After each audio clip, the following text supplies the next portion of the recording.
Dad passed away, Yes. fortunately. It was never expected that he would be sick or anything because he had always been very healthy. What was going through your mind the initial first few weeks or so? In the very beginning, it didn't even seem real. Although I'd had experienced loss before, losing a parent is very different. If you could speak to somebody now who has lost a parent, what would you say? This world is unrelenting. It knocks us down, hurts us, and takes indiscriminately.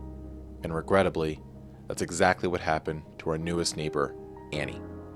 As she stepped proudly into her third year of college, Annie was met with a tidal wave of shock, disbelief, and heartache as she received the worst news imaginable. Her father had lost his long battle with leukemia. Unfortunately, the loss of a loved one will inevitably play a part in all our lives. But through shared trauma and trouble can also come tenacity and togetherness.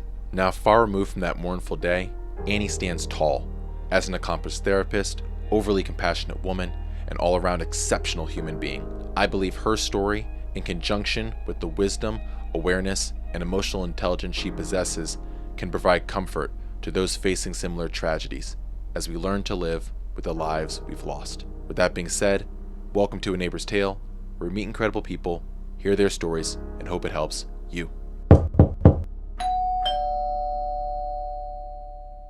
Dad passed away, Yes. fortunately. Mm-hmm. Can you sort of speak a little bit to where you were at age-wise, time-wise during all that?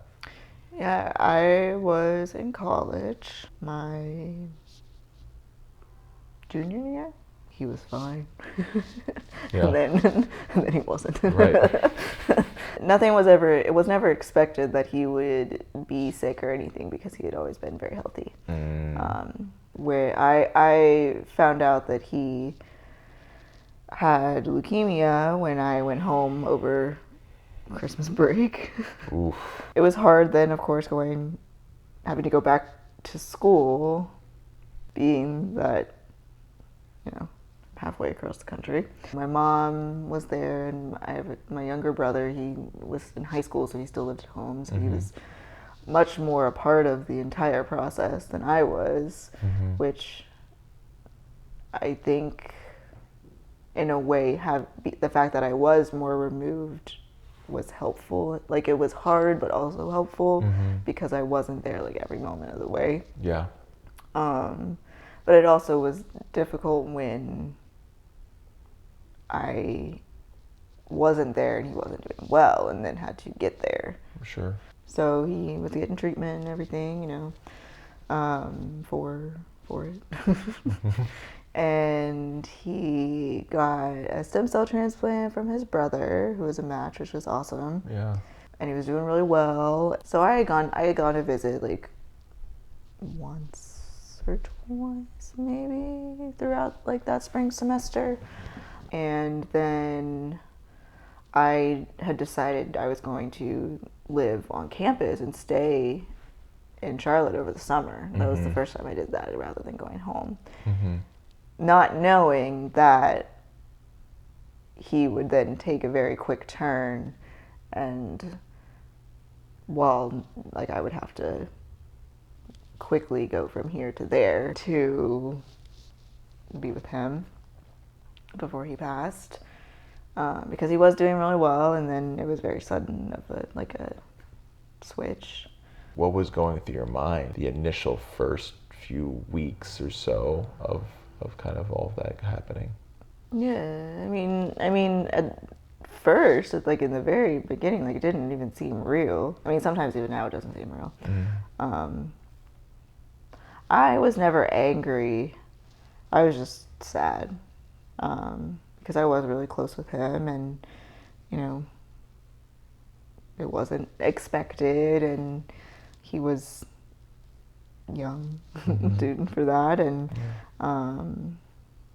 and although I'd had experienced loss before, it's not losing a parent is very different, because it's you have a different relationship with them than your grandparents or Sure. whatever, even though those, any type of loss is difficult. Yeah.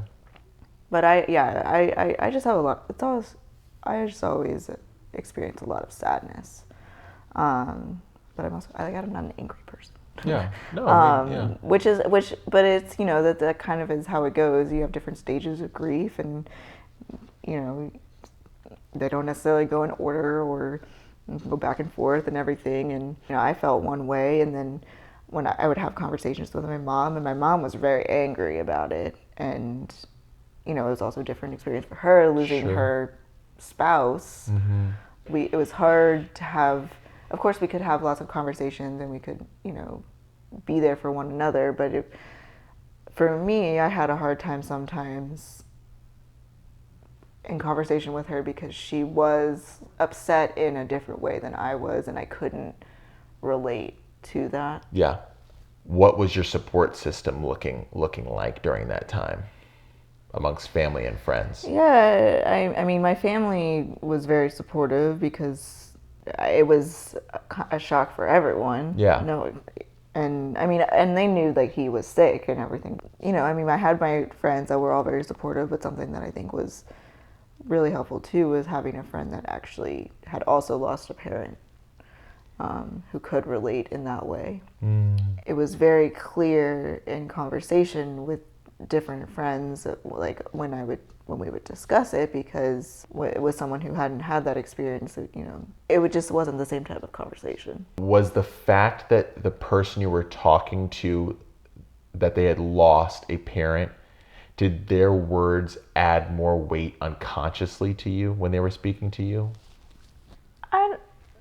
I wouldn't necessarily say it that way, because it's not like things that were said by other people also didn't mean a lot. What I'm thinking about is I had a friend too who had a parent who had gone through cancer and was still living, and I would have expected there to be more of an understanding, just having experienced like the potential of loss. Yeah.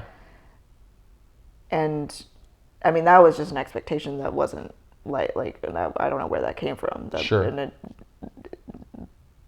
she didn't need to get that. But it's understandable that you have those hopes.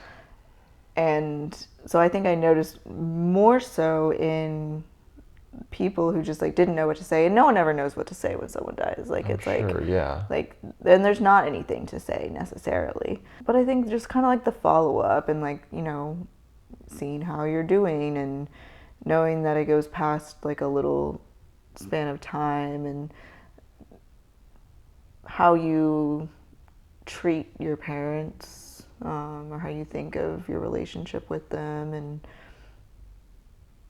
seen differently. And I mean, in the same way that I did the same thing before, I had that viewpoint too, like not by any fault of their own.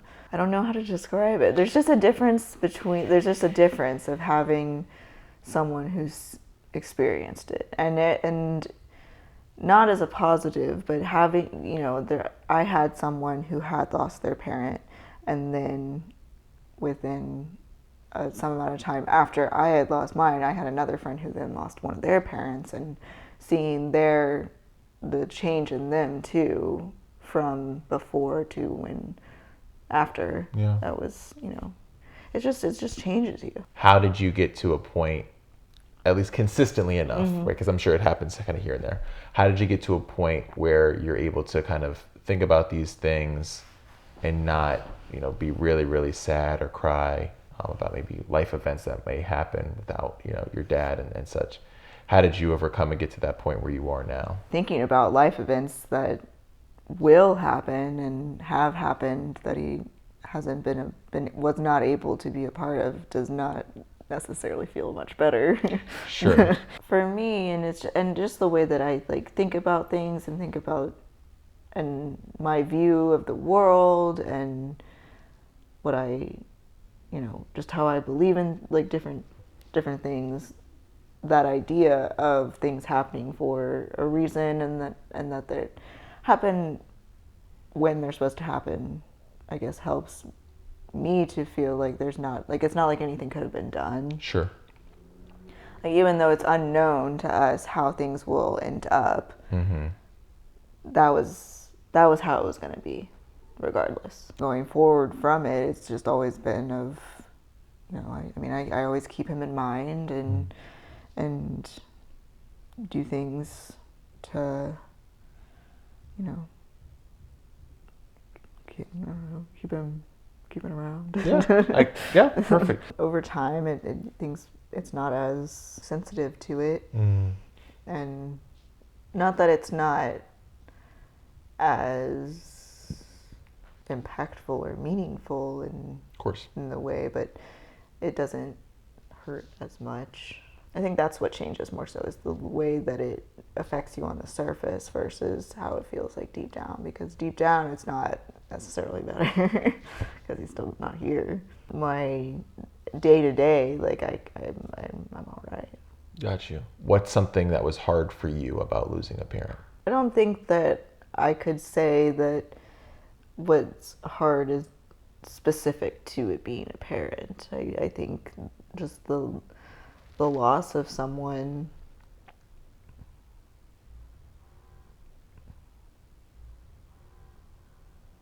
is like the biggest thing. You're like just not having them and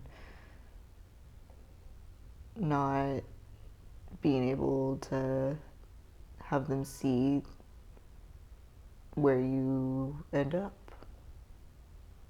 Like typically losing a parent, they've seen you go throughout school, they've seen you establish yourself, like have a family, all of these things, and although all of these things will still happen, they aren't there to be a part of it. If you could speak to somebody now who has lost a parent, what would you say? I have conversations with people at work relating with patients and people that have lost parents, and the fact that even though they are not here with you, like they are still with you, and finding what helps you to feel that way too, whatever capacity that is. I always light the yardstick candle like on his birthday or the day that he passed. When it's, just happened, it might not be able to have as reminders necessarily around you. But even without that, it doesn't mean that they're not still remembered. He, she, them, they, him, her, what ones do you use? So I'm still thinking about which ones I want to go by.